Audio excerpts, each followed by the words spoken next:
რა პროცედურას გავდივართ ქალაქში გასვლის დროს გემის დატოვებისას.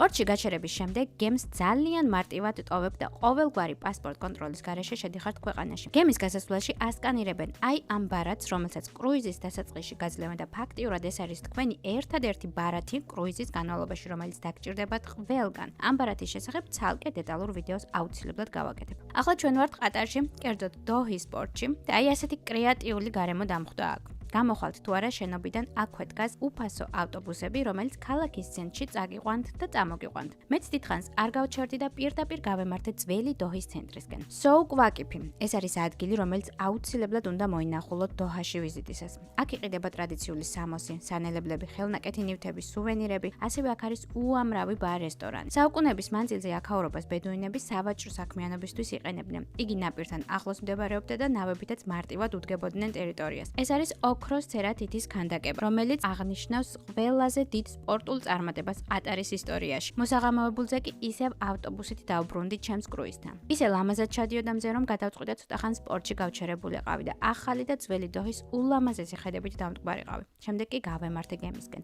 ამ შემთხვევაში შეუყოვნებლად გავიარე უსაფრთხოების კონტროლი, გემზე ასვლის წინ კი ჩემი ბარათი დაასკანერეს და ყოველგვარი პასპორტ კონტროლის და სხვა სასაზღვრო პროცედურების გარეშე დავბრუნდი ისევ ჩემს გემზე. თუ უფრო დეტალურად გაინტერესებს საკრუიზო მოგზაურობის ამბები, მაშინ აუცილებლად გამომიწერეთ და დაელოდეთ ჩემს შემდეგ ვიდეოს. აბადროებით!